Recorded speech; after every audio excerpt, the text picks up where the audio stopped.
விஜய் அவர்கள் எந்த பிரச்சனைக்குமே உடனடியாக ரியாக்ட் பண்ணவே மாட்டார். திருப்புவனத்தில் ஒரு இளைஞர் உயிரிழந்ததுக்கு மட்டும்தான் ஒரு பளிச்சுன்னு வாமா மின்னல் மாதிரி 3 நிமிஷம் தான் பேசணும். நான் ஏன்னு தாவேகா காரன்ட்ட கேட்டேன். அதுக்கு மேலே அண்ணனுக்கு ஞாபக சக்தி வர அது மனப்பாடம் பண்ணது அவ்வளோ. பொது வாழ்க்கை என்பது போராட்டங்களால் நிறைந்தது தான் பொது வாழ்க்கை.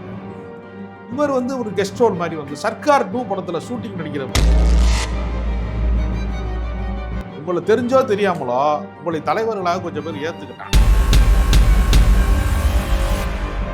விஜய் ரசிகர்களுக்கு மட்டுமே தனியா தேர்தல் நடத்தினா கண்டிப்பா அவர் தமிழக வெற்றி காலத்துல அதுக்கு மட்டும்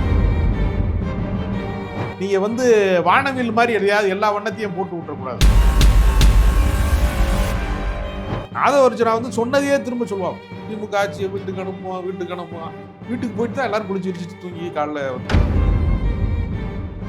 ஆதவர்ஜனா நேற்று முன்தினம் ஒரு காவல்துறையில கம்ப்ளைண்ட் கொடுத்திருக்காரு. எனது உயிருக்கு அச்சுறுத்தல் இருக்கு. அது சும்மா ஒரு விளம்பரத்துக்காக ஒரு செய்யறாரு அல்லது தனியாக பாதுகாப்பு வேணும்னு கேட்கிறாரோ அவருக்கு மட்டும் ஒய் பிரிவு போட்டிருக்காங்க. நமக்கும் வரும்போது ஒரு ப்ரொடெக்ஷனோட வந்தா ஒரு கருப்பு பூனையோட வந்தா.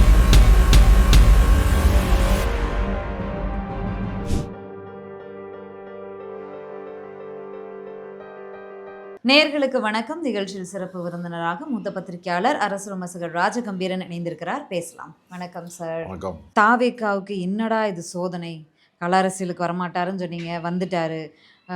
போராட்டத்தை தலைவராக முன்னெடுக்க மாட்டேங்கிறாரு, அவர் வீட்டில் உட்காந்துக்கிறாருன்னு சொன்னீங்க, வந்துட்டாரு. எந்த செயல்பாடும் இல்லைன்னு சொன்னீங்க, செயற்குழு கூட்டம் அது இதுன்னு எல்லாம் பூத் ஏஜென்ட் மாநாடு எல்லாம் நடத்துனாங்க. ஆனால் ஒவ்வொரு வகையிலையும் சிக்கல் வந்துக்கிட்டே இருக்கு தாவேகாவுக்கு. ஏற்கனவே பிஎஸ்பி கட்சியில் இருக்கக்கூடிய யானை எங்களுடைய சின்னம் அதை அவங்க போட்டிருக்காங்கன்னு வழக்கு தொடுத்திருக்காங்க. அது ஒரு பக்கம் பிரச்சனையில் போயிட்டுருக்கு. இன்னொரு பக்கம் இன்னொரு அமைப்பு அந்த கட்சியில் பயன்படுத்தியிருக்கக்கூடிய 2 கலர்களும் எங்களுடையது. நாங்கள் அப்படியே எப்படி மேலே கீழே ரெட்டு சென்ட்ரல் எல்லோ அதை அப்படியே நாங்கள் பயன்படுத்தியிருக்கோம். அதை ஆல்ரெடி அரசுலேயே ரெஜிஸ்டர் பண்ணியிருக்கோம். அந்த கலரை இவங்க பயன்படுத்தியிருக்காங்க. அந்த கொடியிலிருந்து தாவேகா கொடியிலிருந்து யானையை நீக்க சொல்லி பிஎஸ்பி போயிருக்காங்க. 2 கலரை ரெட்டு எல்லோ 2ஐயும் நீக்க சொல்லி இந்த அமைப்பு போயிருக்கு. இப்போ அந்த கொடியில கடைசியில் என்னதான் இருக்கும்? யானையை தனியாக பற்றிட்டு போயிடுவாங்க, கலரை இவங்க கலட்டிட்டு போயிடுவாங்க. புதுசாக ஒரு கட்சி கூடிய தான் நம்ம அறிமுகப்படுத்தணும். இதெல்லாம் சிந்திக்கிற போதே எளிமையாக சிந்திக்கணும். சாதாரண மக்களுக்கு புரியும்படியான 2 வண்ணம் தான் இருக்குது திமுகவுக்கு. வரைவதற்கு எளிதாக இருக்கும், வண்ணம் அடிக்கிறவனுக்கு எளிதாக இருக்கும். அப்போ சாமானிய மக்கள் மனசில் நினைவு கூறுவதற்கு கருப்பு சிவப்பு. இப்போ அதிமுகவை பார்த்தீங்கன்னா அவங்க திமுகவுக்கு எதிராக கட்சி தொடங்கும் போது வேற வண்ணத்தை தேர்வு செய்யாம ஒரிஜினல் திமுக நாங்க தான்டா, அண்ணா நடத்துன திமுக நாங்க தான், நீங்க நடத்துற திமுக கிடையாது அது அப்படின்னு சொல்றதுக்காக அண்ணா படத்தை தூக்கி அப்படி என் இதய கனி நீதான் அப்படின்னு சொன்ன மாதிரி ஒரு படத்தை ஒரு ஸ்டில்ல போட்டு ஏரியா முடிச்சிட்டாங்களா. அப்போ எப்பொழுதுமே சாமானிய மக்கள் சுவர் விளம்பரத்தில் வரைவதற்கும் தொண்டர்கள் வரைவதற்கும் சாமானிய மக்கள் கண்களில் பட்டவண்டையே இது என்ன கட்சின்னு தெரிகிறதுக்கு நீங்கள் வானவில் மாதிரி எதையாவது எல்லா வண்ணத்தையும் போட்டு விட்டுறக்கூடாது. பளிச்சுன்னு ஒரு வண்ணம் 2 வண்ணத்தில் இருந்தால் தான் அந்த கட்சியினுடைய விஷயம் புரியும். ஆனால் ரொம்ப பெரிய மெத்த பிடிச்ச மேதாவிகளெல்லாம் கூட வச்சுருக்கிறார்ல, ஐஆர்எஸ் ஆஃபீஸரு, ரொம்ப படித்தவங்க, தேர்தல் வியூகம் வகுத்தாலே போதும், தேர்தலுக்கே நம்ம அட்டன் பண்ண வேண்டியது இல்லை, முதலமைச்சராக நேரடியாக ஆயிரலாம்னு நினைக்கிறவங்க, அப்படியே விவரமானவங்க அதெல்லாம் சேர்ந்ததுனால ஒரு குழப்பமான அந்த அந்த கொடி அறிமுகமாகிற அன்னைக்கே ரொம்ப குழப்பமாக இருந்துச்சு. அதனால் இப்போ இந்த யானையை கலட்டிட்டு போகிறாங்களா இல்லை நீங்கள் சொல்கிற அந்த அமைப்பு நாங்கள் ரிஜிஸ்டர் பண்ணி வச்சுருக்கோம், எங்கள் கலரை எங்கிட்ட கொடுத்துருங்கன்னு கேட்குறாங்க. அப்படிங்கிறப்ப இது எதை நோக்கி போகிறதுன்னு தெரியல. கொள்கையில் அப்படியே திமுகவுடைய எல்லா கொள்கையுமே காப்பி பேஸ்ட் பண்ணி கட் அண்ட் பேஸ்ட் பண்ணி அது எங்கள் கொள்கைங்கிறாங்க. அதைத்தான் ஏற்கனவே அதிமுக செய்கிறது. இல்ல திமுக எதிர்ப்பு தான். கொஞ்சம் நாம் தமிழரோட கொஞ்சம் எல்லாமே இருக்கு, மிக்சடா இருக்கு. நாம் தமிழருக்கு என்ன கொள்கை இருக்கு? தமிழ் தேசியம் வச்சிருக்காங்களா, அந்த தமிழ் தேசியத்தையும் விஜய் அவர்கள் எடுத்திருக்காரு. அப்படிலாம் அவருக்கு பர்டிகுலரா ஒண்ணுமே இல்லை. அப்பப்ப நடக்கிற, அதாவது அன்றண்டு இருக்கிற அப்பத்தே அன்றண்டு கூட ஆண்டவரேன்ற மாதிரி அன்னைக்கு என்ன பிரச்சனையோ அதை கொள்கையாக்கிடலாம். பல அரசியல் கட்சிகளுக்கு கொள்கைங்கிறது அது பரணில் தூங்குகிற ஒரு பழைய புத்தகம் தான். அது இன்னைக்கு என்ன இஷ்யூ நடக்குது அதான் விஷயம். அதில் நம்ம விஜய் அவர்கள் எந்த பிரச்சனைக்குமே உடனடியாக ரியாக்ட் பண்ணவே மாட்டார். திருப்புவனத்தில் ஒரு இளைஞர் உயிரிழந்ததுக்கு மட்டும்தான் ஒரு பளிச்சுன்னு வந்து வாமா மின்னல் மாதிரி போனார். போய் இங்கே சந்திச்சாரு. ஆனால் அரசு எல்லா நடவடிக்கையும் எடுத்துட்டாங்க. எடுத்து முடிச்ச பின்னாடி ஒரு வாரம் கழிச்சு ஆர்ப்பாட்டம் நடத்துறாரு. ஏற்கனவே ஒரு 24 பேர் இந்த மாதிரி வந்து போலீஸ் சித்திரவதையினால் மரணம் அடைந்திருக்கிறார்கள், அவர்கள் குடும்பத்தை எல்லாம் நான் மேடை ஏற்றுறேன்னு சொன்னார். மொத்தம் 3.5 நிமிஷம் தான் பேசினார். நான் ஏன்னு தாவேகாரன்ட்ட கேட்டேன். அதுக்கு மேலே அண்ணனுக்கு ஞாபக சக்தி வராது, மனப்பாடம் பண்ணது அவ்வளோதாங்கிறேன். வெறும் 3.5 நிமிஷம் பேசி தீர்க்கக்கூடிய விஷயமா காவல் சித்திரவதை மரணம்?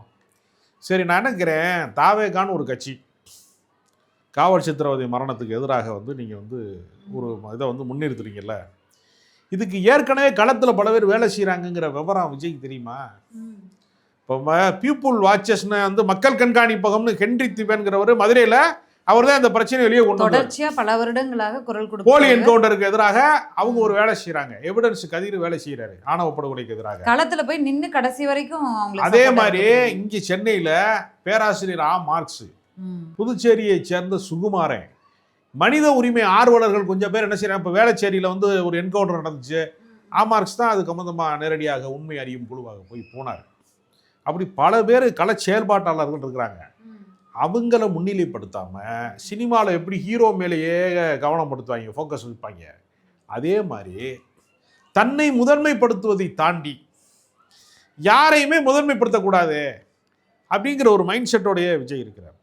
இதோ விஜய் வந்து பேரறிஞர் அண்ணா மாதிரி எல்லாமே பெரிய படித்தவர் மாதிரியும் ஆதவஜனா 6 நிமிஷம் பேசுறாரு. அப்போ யார் கட்சிக்கு தலைவர் என்கிற குழப்பம் வருமா வராதா? சிறப்புரை யாரு, நிறைவுரை யாரு, இன்னும் கேள்வி இருக்குல்ல. ஆதவர்ஜனா வந்து சொன்னதையே திரும்ப சொல்லுவாங்க.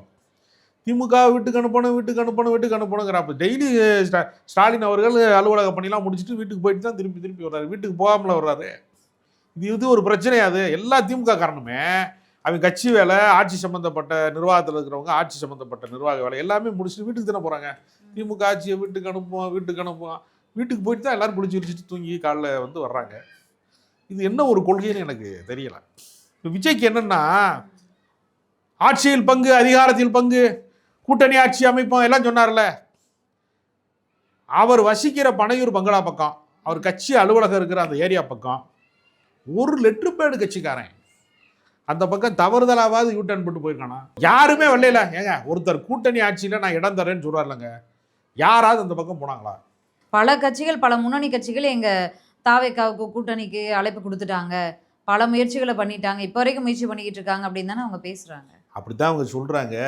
அவர் கட்சியில் யாராவது உங்களுக்கு தெரிஞ்சு, உங்களுடைய அரசியல் அறிவுக்கு தெரிஞ்சு யாராவது ஒருத்தர் போய் சேர்ந்தாருங்க அப்படின்னா, ஒரே ஒரு ஆள் ஒத்த ஓட்டு முத்தியா மாதிரி ஒரு ஆள் போய் சேர்ந்தார், முஸ்தபான்னு ஒருத்தர்.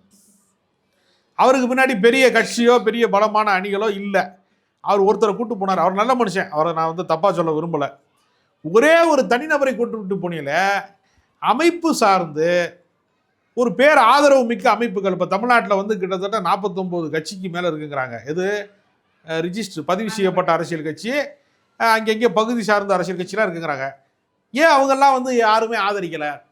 யாரோடையுமே எந்த உரையாடலுமே கிடையாது.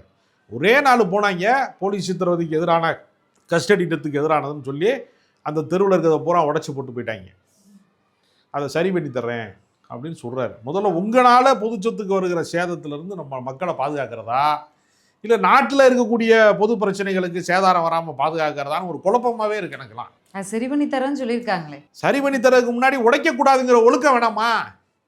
போறிய நீங்கள் சினிமா தேட்டரில் படம் பார்க்க போறிய, ரோஹிணி தேட்டரில் போய் சீட்டை உடைக்கிறிய, ஸ்க்ரீன் மேலே வந்து சுடு தண்ணியை ஊற்றி விட்ருக்கான், பாலை ஊற்றி விட்ருக்காங்க. நான் ஒரு முறை ரோஹிணி தேட்டரில் போய் ஒரு படம் பார்க்குறதுக்காக போகிறேன். ஸ்க்ரீன் வந்து அப்படி விதவிதமாக வந்து மேப்பு மாதிரி இருக்குது. என்ன அது உலக உருண்டை மேப் மாதிரி இருக்குது பாதி ஸ்க்ரீன் அப்படின்ட்டு கோவத்தில் வந்து, ஏன்னா 200 ரூபா டிக்கெட் வாங்குறாங்க, நமக்கு படத்தை கோணமானலாம் காட்டுறாங்களேங்கிற கோவத்தில் மேனேஜர்கிட்ட கேட்டேன். இப்போ தாங்க விஜய் படம் ரிலீஸ் ஆச்சு கொஞ்சம் நாளைக்கு முன்னாடியே, கொதிக்கிற பாலை கொண்டு வந்து ஊற்றிட்டாங்க பாலாபிஷேகத்தில். ஸ்க்ரீனை மாற்றுறதுக்கு ஆர்டர் போட்டுங்க ஆன்லைனில், இன்னும் வரலைங்க, நாங்கள் மாற்றி தருவோங்க. பொது ஒழுக்கம் வேணாமா? ஒருத்தன் மேலே ஏறி லாரி மேலே ஏறி டான்ஸ் ஆடுறான், இவங்களை வச்சு கட்சி நடத்துறது இருக்குல்ல. நீங்கள் குரங்கிலிருந்து மனிதர்கள் வந்தார்கள் என்பது கடந்த கால வரலாறு, டார்வின் கோட்பாடு. குரங்காவே மனிதர்கள் இருந்தாங்கிற கோட்பாட்டை வச்சு எப்படி கட்சி நடத்துறது? பூராத்தையும் உடைச்சு போடுறான். அவருக்கு பொது ஒழுக்கம் வேணாமா? அதை கட்டுப்படுத்த வேணாமா? அப்போ சினிமா நடிகனை பார்க்குற ஆர்வம் இதே தான் பூத்தி ஏஜென்ட் மாநாட்டில் வந்து என்ன பண்ணிட்டாங்கன்னா, சவுக்கு கட்டையெல்லாம் சடக்குன்னு தாண்டுறோம்னு சொல்லி அதை இழுத்து போட்டு விட்டு வந்துட்டாங்க பாதையில். இதே வேலை தான், சினிமா தேட்டருக்கு போனாலும் இதே வேலை தான், பொது நிகழ்வுகளுக்கு வந்தாலும் இதே வேலை தான். இப்போ தமிழ்நாடு முழுக்க ஒரு பயணம் பண்ணி என்னென்னத்தை உடைக்க போகிறாங்கன்னு தெரியல. சாலை தடுப்புகளை உடைக்கிறாங்களா, எல்லாத்துக்கும் ஒரு முதல் மாநாடு நடத்தி ஒரு ரியாக்ஷனுமே நாட்டில் நடக்கலை, யாருமே வரலை. இரண்டாவது பொதுக்குழுவிற்கு அடிக்கல் நாட்டிருக்காங்க மதுரையில், அதுக்கு பூஜையை போட்டிருக்காரு, மதுரைனாவே பட பூஜை மாதிரி அதுக்கு ஒரு பூஜை போட்டிருக்காங்க. பொது வாழ்க்கை என்பது போராட்டங்களால் நிறைந்தது தான் பொது வாழ்க்கை. இவர் ஒரு கெஸ்ட் ரோல் மாதிரி சர்க்கார் 2 படத்தில் ஷூட்டிங் நடிக்கிற மாதிரி திடீர்னு ஒரு நாள் இன்னைக்கு ஷூட்டிங் டேட் வச்சுக்கலாங்க, வர 27ஆம் தேதி ஃப்ரீயாக இருக்குங்க அப்படின்னு ஷூட்டு வச்சுக்கலாங்க அப்படின்னா அன்றைக்கி ஒரு நாள் மட்டும் அவர் தோன்றுவார். அப்புறம் அடுத்த நாள் எந்த வேலையும் நடக்காது. சர்க்கார் 2 ஷூட்டிங் மாதிரி ஒரு கட்சி நடத்துகிறாங்க. இதுதான் தொடர்ந்து விஜய் செய்து கொண்டே இருக்கிறார். இப்போது இந்த ஸ்பீச்லேயுமே பல கேள்விகள் இருக்குது. நம்ம இதுக்கு முன்னாடி இந்த விஷயம் பேசாதனால திமுகவை நோக்கி கேள்வி அனுப்புகிறோம். திமுக எதுக்கு உங்களுக்கு முதலமைச்சர் பதவி, எதுக்கு அந்த நாற்காலி, ராஜினாமா பண்ணிட்டு போங்கன்னு விஜய் பேசுகிறாரு. நீங்கள் காவல் நிலைய மரணங்கள் பற்றி பேசினா மொத்தமாகவே அந்த காவல் நிலைய மரணங்களுக்கு ஒரு தீர்வை தேடிய ஒரு போராட்டமாக அது இருக்கணும். இல்லை நீங்கள் கண்டன போராட்டம் அப்படின்னா ஆல்ரெடி நடவடிக்கை எடுத்துட்டாங்கும் போது அது கண்டன போராட்டமாக நம்ம எடுத்துக்க முடியாது. அங்கே ஒரு தீர்வையுமே விஜய் அவர்கள் அறிவிக்கலையே. குறிப்பிட்டு இந்த 4 வருஷம் ஆட்சியில் நடந்த காவல்துறை மரணங்களுக்காக மட்டும்தானே விஜய் போராடி இருக்காரு. இதை அப்படின்னா என்ன அர்த்தம்னா, அதிமுகவில் நடந்த காவல்துறை மரணங்கள், சித்திரவதை மரணங்கள் குறித்து, சாத்தான்குளத்தில் நடந்துச்சு பென்னிக்ஸு அவனுடைய அந்த மரணங்கள் குறித்து, ஜெயராஜுடைய மரணம் குறித்து, அதுக்கு முன்னாடி நடந்த எத்தனையோ மோசமான மரணங்கள் குறித்தெல்லாம் நாங்கள் பேச விரும்பலை. இப்போ சுவாதியை ஒருத்தன் வெட்டினான்னு சொல்லி ஒரு வழக்கு இருக்குல்ல, அவனை கரண்ட் கம்பியை விட்டு அவன் தற்கொலை பண்ணிக்கிட்டான்லாம் சொல்கிறாங்கல்ல, அது ஏறத்தாழ போலீஸ் சித்திரவதை மரணம் தான். அதற்கு பல பேர் சொல்கிறாங்க அவர் தற்கொலை செய்து கொள்ள வாய்ப்பே இல்லை, ஒரு உண்மை குற்றவாளியும் கிடையாது என்று பல பேர் பல வழக்கறிஞர்கள் குற்றச்சாட்டை முன்வைத்தார்கள்ல. இப்போ பல வழக்குகளில் காவல் கஸ்டடியில் என்ன நடக்குது, போலீஸ் கஸ்டடியில் என்ன நடக்குது, இது ஏன் தொடர்ந்து நிகழ்கிறது? இப்போ காவல்துறையிலே சீர்திருத்தம் தேவை. மனித உரிமை ஆர்வலர்கள் ஒரு பிரச்சனை நடந்ததற்கு பின்பு குரல் கொடுப்பதற்கு பதிலாக அப்படி ஒரு பிரச்சனையே நிகழாத வண்ணம் அந்த துறையிலே மாற்றங்களை நிகழ்த்த வேண்டும் என்பதற்கு ஒரு தொலைநோக்கு பார்வை வேணும்ல. அதை விட்டுட்டு கடந்த 4 வருடங்களில் மட்டுமே இந்த மாதிரி நடக்கிறது மாதிரியும், அதுக்கு முன்னாடி அதிமுக காலத்துல எல்லாம் நடக்கவே இல்லை, அதுக்கு முந்தைய காலத்தில் நடக்கவே இல்லை அப்படின்னா அது காலங்காலமாக நடந்துகிட்டு இருக்குது. பிரிட்டிஷ்காரன் காலத்தில் இருந்து திருப்பூர் குமரன் கொடியை வச்சுக்கிட்டு அடிபட்டு செத்ததும் போலீஸ் டெத்து தானது, போலீஸினுடைய சித்திரவதை மரணம் தானே. எல்லா மரணத்திற்கு பின்பும் இந்த மாதிரியான காவல் சித்திரவதைகள் இது மாதிரியான பிரச்சனைகள் நீடித்து கொண்டே இருக்கிறது. அது நிறுத்தப்பட வேண்டும்னு பேசாமல் திமுக ஆட்சியில் மட்டும் அடிச்சு கொள்ளாதீங்க அப்படின்னா மற்ற ஆட்சியில் அடிச்சு கொள்ளுங்கன்னு அர்த்தமா? அப்படிங்கிற ஒரு கேள்வி வருதா இல்லையா? இப்போ மற்றதெல்லாம் நியாயமாயிருமா? சாத்தாங்குளம் சம்பவம் நியாயமாயிருமா? தப்புனா எல்லாமே தப்புன்னு சொல்லணும்ல. நீ செய்யறது மட்டும் தப்பு, நாங்க செஞ்ச தப்பு இல்லைங்கிற மாதிரி. போராட்டத்தின் முடிவில் தமிழக வெற்றி கழகம் 2026 ஆட்சிக்கு வரும், நாங்க ஆட்சிக்கு வந்த பிறகு ஒரு காவல்துறை மரணம் கூட நிகழாதுங்கிற வார்த்தையை கூட அவர் பேசலையே. அப்ப எதுக்காக இந்த போராட்டம்? முதல்ல குறைஞ்சபட்சம் அவர் ஆட்சிக்கு வரப்போறது இல்லை, அவருக்கும் தெரியாது. அதை தாண்டி நான் ஒன்று சொல்றேன், குறைஞ்சபட்சம் தலையில கட்டி வச்சு அடிச்சு கொலை பண்ற காட்சியில் நடிக்காமலாது இருக்கலாம்ல. எத்தனை படத்துல அவர் அந்த மாதிரி நடிச்சிருக்கிறாரு. அவர் போலீஸா நடிக்கிற படங்கள்ல எல்லாம் எத்தனை கொடூரமான காட்சிகள் எல்லாம் அவர் நடிச்சிருக்காரு. அரசியல் வேற தானே சார். அப்ப ஏன் அதை பத்தி பேசுறாரு? எம்ஜிஆர் அப்படி செஞ்சாரா? எம்ஜிஆர் மது குடிக்கிற காட்சியில இருந்து சிகரெட் குடிக்கிற காட்சி எது எல்லாத்தையுமே செய்யாம இருந்தாரா இல்லையா? பெண்களை போற்றுகிற காட்சி மட்டும்தான் நடிச்சாரு. பெண்களை இந்த மாதிரியான ஆணவ படுகொலை செய்யக்கூடிய காட்சியில எல்லாம் இவர் கோட்டு படத்துல பார்த்தீங்கன்னா அப்படி ஒரு மோசமான காட்சியில் நடிக்கிறார். தன் காதலை ஏற்றுக்கொள்ளாதோட பீர் பாட்டில் செருகிறது மாதிரி காட்சியில் நடிக்கிறார்ல அவரு. இப்போ பெண்களுக்கு அதன் மூலமாக அவர் என்ன சொல்ல வர்றாரு? வழிகாட்டக்கூடிய இடத்திற்கு தங்களை தலைவர்களாக கருதி கொள்கிறவர்கள் அதற்கான நியாயங்களை கற்பிக்கணும்ல மக்கள்கிட்ட. உங்களை தெரிஞ்சோ தெரியாமலோ உங்களை தலைவர்களாக கொஞ்சம் பேர் ஏற்றுக்கிட்டான். அவர்களுக்கான நியாயமே செய்யலை. ஒரு படத்தில் கூட கற்பனை காட்சியிலே கூட கொடூர சித்திரவதையை வைக்க மறுக்கிறவர்கள், அதெல்லாம் இல்லாமல் ஒரு படத்தை எடுக்க மறுக்கிறவர்கள், நிஜத்தில் நடந்ததுக்கு நிர்வாக சீர்கேடு. ஸ்டாலினா அடிச்சு கொள்ள வேணாம் போகிறான். திருப்போணத்தில் இருக்கிற அஜித்குமாரை அடிச்சு கொள்ளணும்னு ஸ்டாலினா உத்தரவு போட்டார். காவல்துறைக்குள்ளே நடந்த ஒரு நிர்வாக சீர்கேடு. அந்த சீர்கேட்டை ஒரு அரசினுடைய தவறாக மட்டுமே பார்த்து அரசாங்கம் விளைவிக்கங்க, நான் வேணா முதலமைச்சராக இருக்கேன்னா முதலமைச்சர் பதவி அவ்வளோ எளிதானது என்று விஜய் கருதுகிறாரா? விஜய் ரசிகர்களுக்கு மட்டுமே ஒரு தனியாக ஒரு தேர்தல் நடத்தினா கண்டிப்பாக அவர் தமிழக வெற்றி கழகத்தில் அதுக்கு மட்டும் ஒரு தேர்தல் நடத்துகிறாங்கன்னு வச்சுங்க, விஜய் தான் முதலமைச்சர். அது எனக்கு மாற்று கருத்தே கிடையாது. ஆனால் பிரச்சனை என்னென்னா தமிழ்நாடு முழுக்க இந்த தேர்தல் நடத்துகிறாங்கிறப்ப விஜய் படம் பார்க்குறவன் 1 கோடி பேர் இருக்கான்னு வச்சுக்கோங்க, பார்க்காதவன் எனக்கு தெரிஞ்சு 3 கோடி பேர் இருக்கான். சரி, விஜய் படம் பார்க்குறவன் 2 கோடி பேர் இருக்கான்னு வச்சுக்கோங்க, பார்க்காதவன் ஒரு 4 கோடி பேர் இருக்கான். அப்போ அவங்கெல்லாம் ஓட்டு போடுவாங்களா என்கிற ஒரு கேள்வி இருக்கிறது. அதனால் விஜய் வந்து அரசியல் நகர்வை நோக்கி வந்து மாறிக்கிட்டே இருக்கிறாரான்னு கேட்டால் இந்த வினாடி வரைக்கும் இல்லை. ஆதவ் அர்ஜுனா நேற்று முன்தினம் ஒரு காவல்துறையில் ஆழ்வார்பேட் காவல்துறையில் கம்ப்ளைண்ட் கொடுத்துருக்காரு. எனது உயிருக்கு அச்சுறுத்தல் இருக்குது. ஜூலை 10ஆம் தேதி ஒரு கிட்டத்தட்ட 7-8 பேர் 10 பேர் வரைக்கும் என்னை வந்து கையில் ஆயுதங்களோட என்னை பின்தொடர்ந்து வந்தாங்க அப்படின்னு சொல்லி ஒரு கம்ப்ளைண்ட் கொடுத்துருக்காரு. அவர் உயிருக்கு என்ன அச்சுறுத்தல் இருக்க போகுது? நேற்று ஒருவர் அது சம்மந்தமாக கைது பண்ணதாகவும் செய்தி வெளியாச்சு. அந்த நபர் தாவேக்காவை சேர்ந்தவர்னு செய்திகள் பரப்பப்படுது. இது உண்மைதானா? என்ன சம்பவம்? அப்போ புஷி ஆனந்தத்தை விசாரிக்கணும். தாவேக்காரன் அவரை கொல்ல பார்க்குறான்னா ஒருவேளை கட்சியை வழிகெடுக்கிறாருங்கிற கோபத்தில் யாராவது தாவேக்காரன் இருக்கானான்னு எனக்கு தெரியல. நீங்கள் சொல்கிறதெல்லாம் பார்த்தா நான் எப்படி நினச்சேன்னா, மார்ட்டினுக்கு மருமகனாக ஆனது மூலமாக பல கோடி சொத்துக்கள் இவர் பக்கம் வருகிறது என்பதே குடும்பத்துக்குள்ளே நிறையா பிரச்சனை இருக்குது, அங்கு பேச்சுவார்த்தை கிடையாது, மார்ட்டின் மகனுக்கு இவருக்கும் பேச்சுவார்த்தை கிடையாது, இவருடைய நடவடிக்கைக்கு எங்களுக்கு எந்த சம்பந்தமும் கிடையாதுன்னு அவங்க சொல்கிறாங்க. சரி, இது மாதிரி வேறு சில சிக்கல்கள், குடும்ப சிக்கல்கள் இருக்கிறது, சொத்து பிரச்சனை இருக்கிறது, அதில் அவருக்கு எதிரிகள் இருக்கிறாங்க அப்படின்னு சொன்னால் ஒரு நியாயம் இருக்குது. இவர் பொது வாழ்க்கையில் இருக்கிறாருங்கிறது இவருக்கு மட்டுமே தெரிந்த ரகசியமாகத்தான் ரொம்ப நாள் இருந்துச்சு. இப்போ தான் அவர் வெளியில் வந்து நானும் ரவுடி தான் வண்டியில் ஏறுறாரு.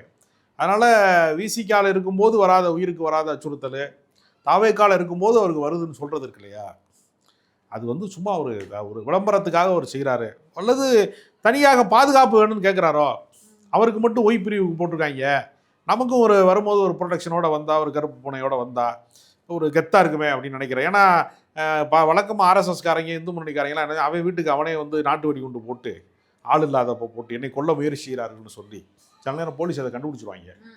கண்டுபிடிக்காத கேஸில் பாதுகாப்பு கொடுப்பாங்க.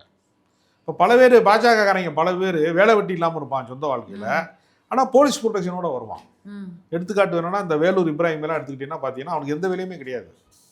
அவன் ஒரு 4 போலீஸோட வந்துக்கிட்டு ஒரு வண்டியில் அவன் முன்னாடி போகும்போது ஏதோ கவர்னர் ஜெனரல் வர்றது மாதிரி முன்னாடி ஒரு போலீஸ் வண்டி போய் இவர் வந்து இறங்கி ஒரு வெட்டி பயில்களாக சேர்ந்து இந்த மாதிரி வேலையை பார்க்குறாங்க. அரசாங்கத்தினுடைய மக்களுடைய வரி பணத்தை பாதுகாப்பின் பேரால் வீணடிக்கக்கூடிய ஒரு மிக மோசமான ஒரு முன்னுதாரணங்கள் இதெல்லாம். நன்றி சார், நன்றி. பொறுத்திருந்து பார்க்கலாம். இந்த 2 கேஸும் என்ன ஆகுது, தாவேக்கா கொடி அப்படியே அவங்களுக்கு வந்து சேருதா, என்ன நடக்குதுன்னு பொறுத்திருந்து பார்க்கலாம். நன்றி, வணக்கம்.